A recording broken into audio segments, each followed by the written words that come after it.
Here's Winston Peters now. Ladies and gentlemen, for all those people who voted for New Zealand First in this election, our sincere gratitude. To all the volunteers who worked in the most difficult circumstances, thank you for your efforts. And sincere appreciation to all our staff, both around the country and in Parliament, for a tremendous effort in government, and again right across the country in all those offices. And a special thanks to our team that got on the bus and travelled 12,000 kilometres from one end of the country to the other. Ladies and gentlemen, elections are about democracy and what the people wish, and we should never stop trusting the people, who we are privileged to serve in whatever capacity and for however long. We committed ourselves 3 years ago to be a constructive partner in government, to provide certainty and stability in a fast-changing world. We all recall that in 2017, after election night, we predicted an economic crisis, and sadly, it's here. Its effects have not been well canvassed, but if there's one cause for grave disquiet, it is the nature of the economic crisis not being properly understood. This was an election that, because of COVID-19 and extended lockdowns, was like no other this country has ever seen, even in wartime. To those who have been successful tonight, our congratulations and best wishes.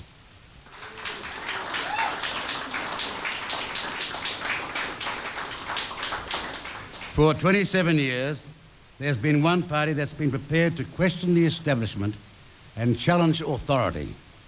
And tonight, more than ever, that force is still needed.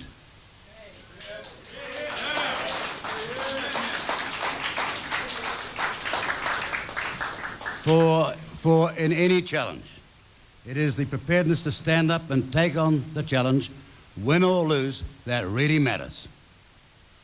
And as for the next challenge, we'll all have to wait and see. God bless you, and God bless New Zealand. Thank you very much.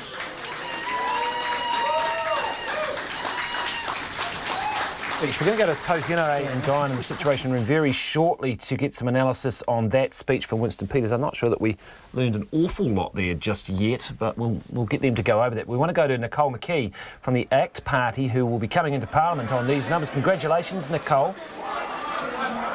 Thank you very much. What are you feeling? How are you feeling? Can you quite believe that it looks like it's going to happen?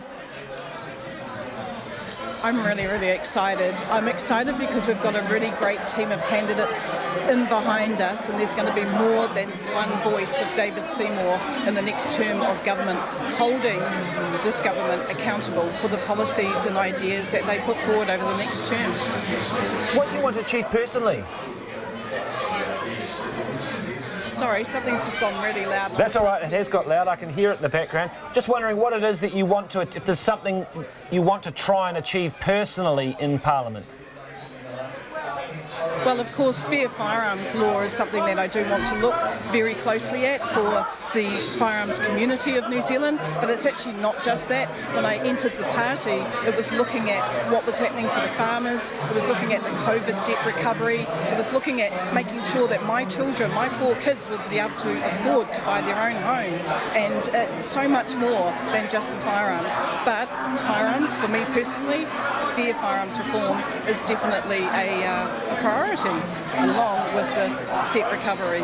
Of course, a mixed blessing. ACT has done very well, but you won't be in a position of power as such. How do you think you will adjust to life as an opposition MP? Hey, look, I think it's going to be fun either way.